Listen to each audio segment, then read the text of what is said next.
Hello les zouzous, j'espère que je vais arriver à vous filmer cette vidéo parce que Bulle fait des siennes, elle a envie de jouer, elle pleure. Alors, elle me regarde, elle est au pied du siège, elle me regarde. donc je sais pas ce qui va se passer, je vous préviens. Bon, elle veut monter. Attendez, je vais déplacer mon ordinateur, je suis désolé, on a une urgence toutou.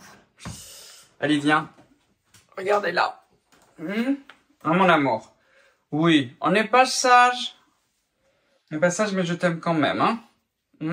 La vie, elle est dure. Oui, mais je sais, oui, il vaut mieux sortir et aller s'amuser que je filme des vidéos. On n'a pas le même sens des priorités.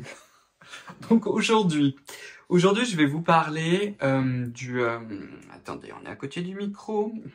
Je reprends mes esprits. Je vais vous parler du rétinal de chez Aromazone. Je vous ai déjà fait 2 vidéos, je crois, non, sur Aromazone. Oui, c'est ça, je vous en ai fait 2. J'en ai fait une un peu plus globale sur Aromazone, je vais vous les laisser. J'en ai fait une sur leur sérum à la vitamine C qui était un petit peu WTH. J'aurais peut-être pas le dire, hein, parce que je vais peut-être être démonétisé. Je mettrai un bip. Enfin bref, mais vous avez compris, parce que c'est pas un sérum à la vitamine C, mais au dérivé de vitamine C. De souvenir, c'est de l'ascorbicglucoside, qui est franchement pas le plus intéressant. Mais bon, c'est un dérivé, c'est pas non plus l'horreur absolue, mais bon voilà. Mais il y avait des choses dans le discours scientifique qui étaient pas topissimes. Et là, ils nous ont sorti du coup un sérum au rétinaldéhyde. Si ça fait longtemps que vous me suivez, vous savez que moi, je suis vraiment monsieur rétinol.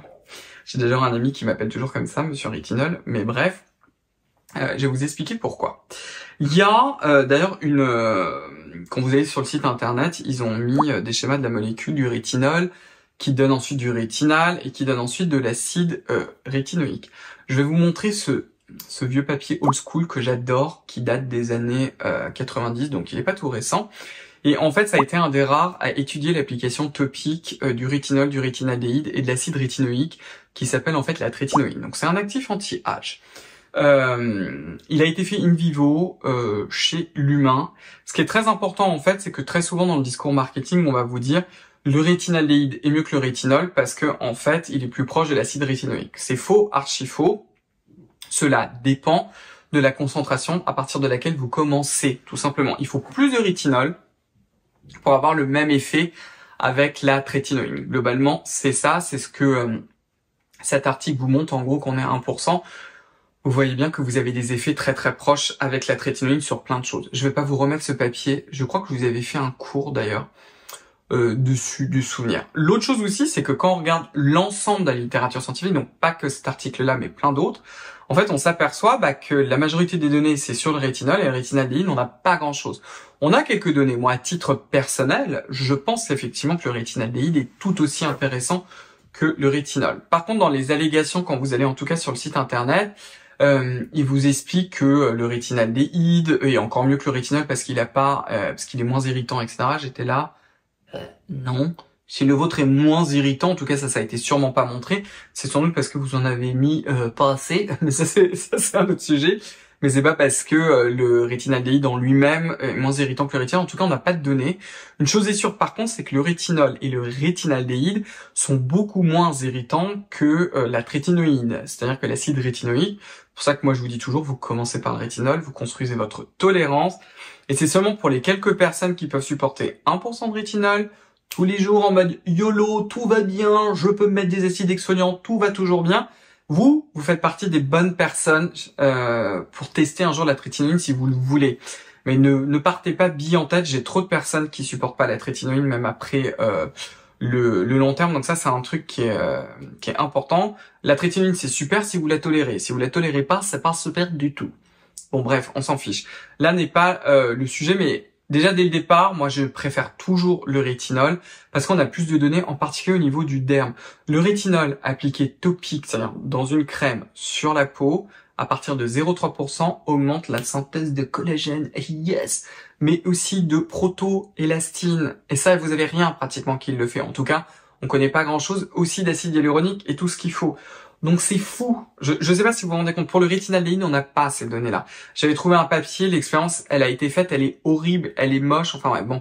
Moi je veux de l'in vivo, quoi. Quand on se l'étale sur la tronche, quand on se l'étale sur la peau des fesses, vous avez des papiers avec le Retinol, ça a été fait sur les fesses. Si ça pénètre et si ça stimule le collagène de votre popotin, autant vous dire que ça va le faire sur le visage. Mais vous avez un petit peu compris. C'est un petit peu l'idée. Donc, ils vous disent au niveau de la composition, enfin c'est pas qu'ils vous disent, je vais vous parler maintenant de la composition, quoi. Ça contient de l'eau et ensuite de la glycérine. Jusque-là, tout va bien. Ensuite, ça contient leur extrait de saule noire qui s'appelle Salix nigra bark extract. Bon, s'ils ont envie, moi, j'aime pas tellement les extraits végétaux comme ça non purifiés. Je préfère toujours qu'on ait la molécule active, surtout que maintenant, pour beaucoup d'actifs, en réalité, on peut vraiment purifier la molécule active. Bon, évidemment, c'est beaucoup moins cher d'avoir un extrait total. Vous avez aussi une dilution de la molécule active, ça je vous l'ai expliqué. C'est un peu comme le vin, en fait. Vous savez très bien qu'en fonction des saisons, vous avez des vins qui sont meilleurs que d'autres et vous avez carrément des saisons millésimées. Bah pourquoi? Parce que la composition du jus de raisin pour pouvoir le faire, elle est différente en réalité. Là, c'est la même chose en fait. Quand vous avez des extraits totaux comme ça de plantes, avec certaines vertus, bah il y a des années c'est peut-être plus concentré, d'autres années c'est peut-être moins concentré. Alors parfois on peut avoir des extraits quand même titrés, c'est-à-dire qu'on peut avoir un certain gage, une certaine assurance. Mais bon, voilà quoi. Ensuite, c'est là où vous allez retrouver le Retinal. À quelle concentration, j'en sais rien. Ça, c'est le premier bémol pour moi, c'est que la concentration n'est pas mise en avant. À partir du moment où vous rentrez dans l'anti-âge, et en particulier dans les rétinoïdes, c'est très important que vous sachiez avec quelle bête vous commencez et quelle concentration. Parce que si vous faites partie de ces rares personnes qui le toléraient pas, vous mettez ça kaboom crack, vous saurez jamais pourquoi. Ou peut-être que vous allez mettre ce sérum-là au rétinaldéhyde, ça va passer comme une lettre à la poste, vous allez vous dire « Parfait !» Et une autre fois, vous allez vous dire « Je vais changer de marque au hasard, parce que ça, c'est un produit très bien formulé. » Vous allez passer au A-Game 5 de chez Geek & Gorgeous, qui lui, de souvenir, contient combien 0,03, il me semble, 0,05% de rétinaldéhyde. Et là, vous allez mettre celui-ci, vous êtes en mode « je cours maman, ça m'a explosé la tronche !» Bah oui, parce qu'en réalité, chez Aromazone, il en contenait 0,0001%. Et en fait, il n'y avait pas tripette dedans. Donc bon. Vous avez ensuite un extrait de pistachier où je pense qu'il y a pas de données vraiment scientifiques dessus. Il y a peut-être des données du fournisseur, mais voilà. Vous avez de l'acide hyaluronique pour le côté hydratant. Bon, moi, ça me va. Vous avez une gomme à l'intérieur. Je pense que c'est pour la texture. Vous avez un acide aminé de l'arginine, pourquoi pas aussi. Vous avez le système de conservation. Vous avez un petit émulsionnant qui est caprylique caprique glycéride avec les conservateurs et un autre émulsionnant d'ailleurs c'est la lécithine. En fait vous avez du caprylique caprique glycéride qui est associé à la lécithine qui est un émulsifiant.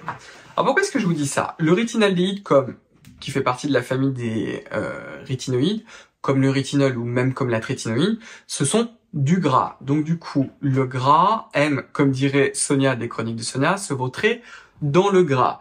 Et ça m'étonne parce que dès le départ, en lisant la composition, il n'y a pas de molécule grasse en fait. Vous avez juste un émulsifiant. Donc ça, franchement, c'est assez bizarre. L'autre chose qui est bizarre et qui est associée à ça et qui me fait toujours un peu douter, c'est la couleur du produit en fait. Parce que quand vous voyez la bouteille, et je l'ai aussi vu tourner, je l'ai vu en ligne quoi, le truc est complètement transparent. Je suis là, les rétinoïdes sont toujours jaunes. C'est jaune, point barre. C'est la couleur qu'ils ont en fait. Et quand vous les retrouvez en émulsion, le rétinol de chez Paula Choice, il est jaune.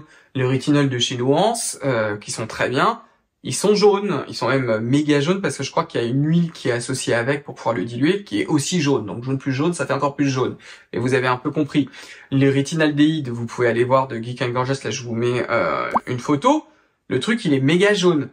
Celui de chez Aromazone, il est blanc. Pourquoi? Wesh-ma. Enfin, bon.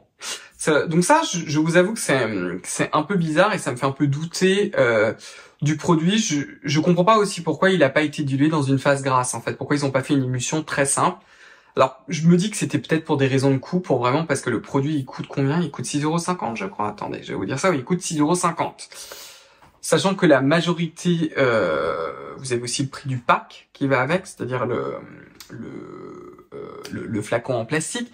avec l'étiquette, donc je vous laisse imaginer que la formule coûte rien du tout, parce que vous avez aussi la TVA, donc dessous faut retirer 20%, vous avez aussi les frais du site, vous avez probablement les frais du logisticien ou de leur propre logistique, mais il faut bien payer des gens. Donc à mon avis, c'est une formule qui est cheap à mort, qui coûte vraiment rien du tout. Bon, c'est normal pour ce type de produit, c'est comme The Ordinary, il y a une partie qui est logique, quand on ne peut pas, il y a bien un moment, il faut faire des économies partout. Mais là vraiment, je vous avoue que j'émets de gros doutes. Peut-être que ce qui se passe, parce que j'imagine quand même qu'il y a du rétinaldéhyde, en fait, c'est qu'il y en a peut-être très très peu. Ce qui pourrait expliquer pourquoi ce n'est pas jaune, mais bon, voilà quoi. C'est un peu, oui, pour moi c'est un peu étrange. Si vous voulez vraiment tester le rétinaldéhyde, franchement, foncez sur celui de chez Geek & Gorgeous, qui a une formule qui est très très jolie. C'est aussi une formule qui fait beaucoup plus de sens que celui-ci, mais là encore, enfin, vous voyez quoi. J'aime pas tellement la philosophie de Aromazone de façon générale, parce que la majorité de leurs produits, enfin, on va être directement clair. Si vous me suivez, vous savez que j'ai aussi ma propre marque de cosmétiques, qui est Scylla, qui est juste là. Si ça vous intéresse, vous avez le lien dans la description, mais ça veut dire que j'avais déjà avant une certaine connaissance des cosmétiques, aussi du côté purement scientifique, recherche. Mais là maintenant, en ayant ma propre marque, je sais très bien comment ça fonctionne, toutes les étapes qui sont nécessaires, etc. La majorité en fait des produits que vous retrouvez chez Aromazone, quand vous prenez de l'huile de noisette, de l'huile de trucmuche ou tel ingrédient, c'est ce qu'on appelle du repackaging. C'est-à-dire ils vont l'acheter à un fournisseur, ils le foutent dans un flacon en plastique et ils vous le revendent. C'est-à-dire il y a pratiquement aucun travail dessus, il n'y a pas de travail non plus réglementaire. Forcément, là il y en a un peu plus comme c'est vraiment un vrai produit cosmétique pour ainsi dire qui a été fait. Mais bon, moi ce sont des choses qui me plaisent pas tellement. Et là encore pour cette formule, c'est, je sais pas. Il y a des choses en tout cas. Quand on s'attend avec un produit à base de rétinoïdes, même pour le rétinal d'ailleurs, parce que ça c'est une pipette, il me semble, non c'est pas un flacon, c'est un flacon avec une pompe, sauf que ça n'a pas l'air d'être un flacon airless.